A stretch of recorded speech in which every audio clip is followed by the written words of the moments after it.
മുഖ്യമന്ത്രിയുടെ മകൾ വീണ വിജയന്റെ കമ്പനിക്കെതിരായ ഗുരുതര കണ്ടെത്തലുകളിൽ നിന്ന് ശ്രദ്ധ തിരിക്കാൻ CPM ശ്രമം. ഗവർണർക്കെതിരെയും കേന്ദ്ര സർക്കാരിനെതിരെയും സമരം ഘടിപ്പിച്ച ജനശ്രദ്ധ വഴിതിരിച്ചുവിടാനാണ് നീക്കം.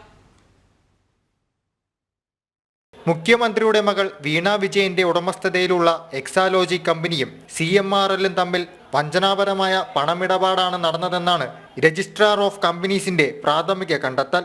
കേന്ദ്ര കമ്പനി മന്ത്രാലയത്തിന്റെ ചോദ്യങ്ങൾക്കും എക്സാലോജി കൃത്യമായ മറുപടികൾ നൽകിയിട്ടില്ല.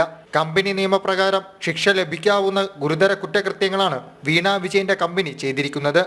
സമഗ്ര അന്വേഷണം വേണമെന്നും ROC ആവശ്യപ്പെട്ടിട്ടുണ്ട്.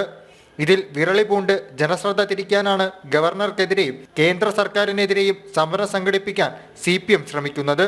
അതിന്റെ ആദ്യപടിയായിരുന്നു DYFIയുടെ മനുഷ്യചങ്ങല. പോഷക സംഘടനകളുടെ തുടർ സമരങ്ങളും ഉടൻ പ്രതീക്ഷിക്കുന്നുണ്ട്. ഡൽഹിയിൽ മുഖ്യമന്ത്രിയും മന്ത്രിമാരും കേന്ദ്ര സർക്കാരിനെതിരെ നടത്തുന്ന സമരം അടുത്ത മാസം ആദ്യമുണ്ടാകും.